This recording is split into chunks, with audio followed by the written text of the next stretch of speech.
John Kerry says Americans are dirty polluters that owe the world climate reparation money in the form of a new tax. China and Saudi Arabia create a new relationship that is sure to squeeze the US dollar and the United States out of the Middle East. Twitter shows that old Twitter was in fact manipulating US elections by shadow banning politicians, and Vladimir Putin threatens to wipe enemies out with hypersonic missiles. Thank you so much for liking and sharing these videos. It really helps me out as a small news organization here on YouTube.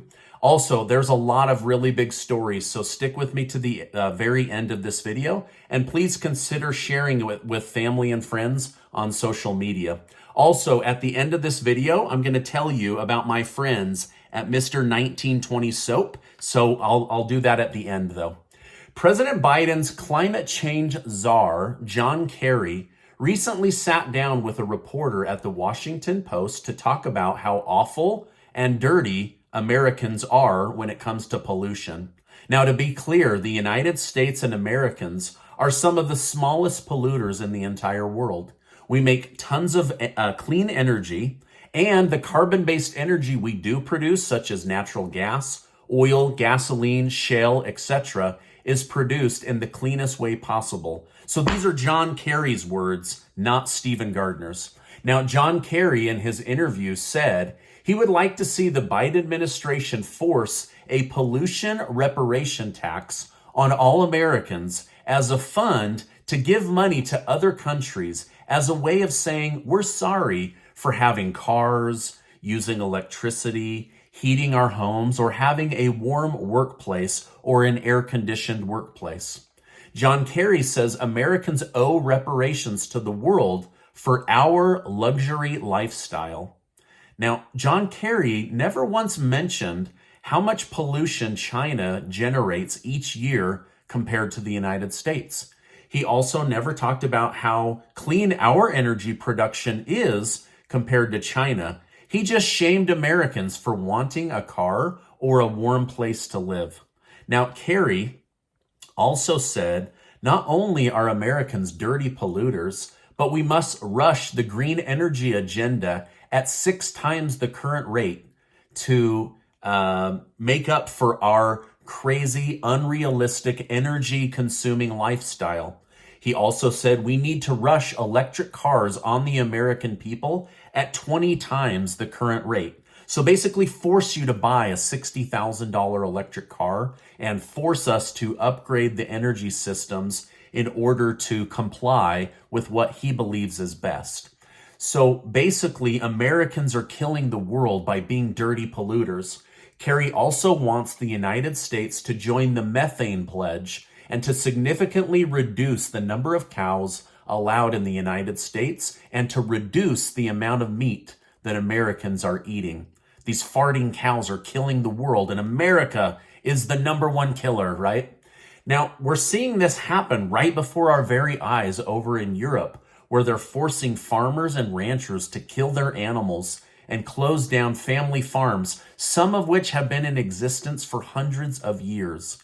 Now, in the next breath, they are saying there's going to be food shortages and that people are going to starve. Godoy, you're making them kill their farms and their animals, you idiots. Now, lastly, John Kerry pointed out that Americans are the most generous people on the planet. Well, I agree. There's a lot of generosity, but the government's very, very generous with our tax money. Anyway, he says that Americans should take the next step and force everyone to pay a climate change reparation tax for using carbon-based energy. Now, please let me know down below, what are your thoughts on this? Are you a dirty energy-using American? Or are you just somebody like trying to get to work and provide for your family? You don't want to be freezing in the winter or sweating to death in the summer. But does this make you an awful human being that another tax should be forced on you? Let me know your thoughts down below. All right, now speaking of the Washington Post, whom John Kerry sat down with, did you know that their readership has crashed by 500,000 readers in the last 2 years? I guess 500,000 people just don't care about what the Washington Post has to say anymore. That's crazy because they're huge and super influential. Meanwhile, my small little YouTube channel has grown by over 1 million people. And can I just say how grateful I am to each and every one of you for supporting me and my channel? I really, really appreciate it. All right, now more and more is coming out from Elon Musk and the Twitter files. Elon Musk has confirmed that Twitter was targeting and suppressing politicians, specifically conservative politicians, while they were running for office or while they were already in office. Now, the House of Representatives found this to be very, very interesting, and they said that they will have Musk come in 2023 and testify under oath before Congress about the evidence that he has about Twitter manipulating search, posts, tweets, and trending news, and specifically interfering in U.S. elections. This is highly illegal, and they want the receipts. They want to see the evidence. It's also come out that many doctors were blacklisted, deplatformed, or blocked from sharing their content or allowing it to go viral if it didn't match up with the COVID narrative that was specifically crafted by Dr. Fauci and Big Pharma. Basically, if you didn't hold to the COVID narrative that the federal government wanted, you were blacklisted, your job was threatened, and the advice you had, even if it was good and working, was wiped off of Twitter. For example, Stanford doctor Jay Bhattacharya was one of the Twitter trend blacklist recipients because he dared to say that lockdowns would be harmful for children and their psychological health. We now know that kids aren't walking or talking at the same rate.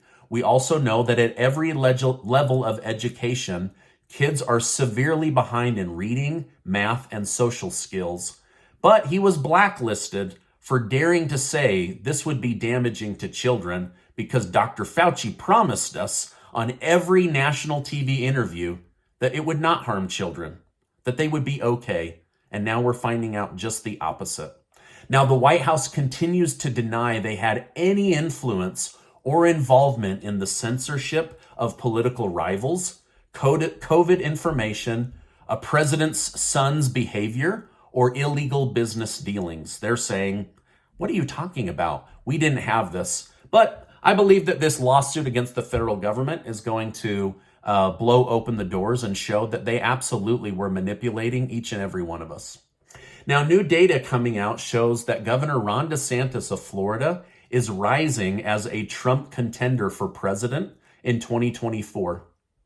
He has not officially thrown his hat in the ring, but you better believe that his team is watching his popularity rise, even though he's not made any kind of indication that he wants the job. Well, the European Union has officially put an oil price cap on oil coming in from Russia. To counter this, Vladimir Putin has lowered the amount of oil that is allowed to be sold in Europe and is taking that same amount at higher rates and selling it to Asian countries. Gosh, I feel like a child could have figured this out. Oh, you're going to force us to give you something that's in high demand for cheaper prices? We'll just sell it to somebody else that really wants it. Okay, now speaking of China, Xi Jinping of China visited the country of Saudi Arabia, and specifically with Prince Mohammed bin Salman. They rolled out the purple carpet. They sent fighter jets that blasted red and gold color for the Chinese flag. They held big parties and feasts in his honor. And then they inked a multi-decade, multi-billion-dollar deal between the two countries. They also talked about how China could give military aid to Saudi Arabia should the relationship with the United States sour. China was given everything that President Biden was not. The relationship between the United States and Saudi Arabia is at an all-time low. The cost of our oil and gas at the gas pump depends heavily on this relationship, which seems to be slipping further and further away as each month goes by.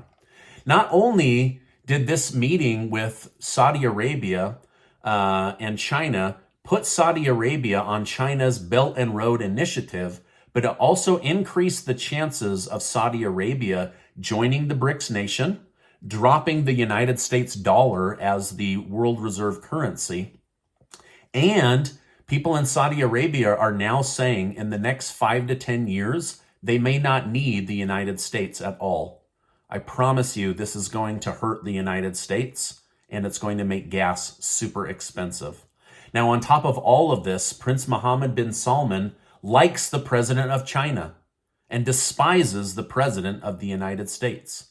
So this week will likely look back on in a future date as the turning point for the US dollar as the world reserve currency and affordable gas prices once things change at OPEC between China and Saudi Arabia, which is the secret into the OPEC relationship. Lastly, Russia continues to rain missiles down all over Ukraine. I mentioned back in September that as the war progressed, many former military members that I follow with high rankings said they believed that Russia would switch to a missile attack strategy since they can hit Ukraine at long distances instead of in hand-to-hand combat. And I guess they were right. In fact, in the last 24 hours, Vladimir Putin said, any nation that attacks Russia with a desire to destroy her, that nation will be wiped off the face of the earth with Russian hypersonic missiles.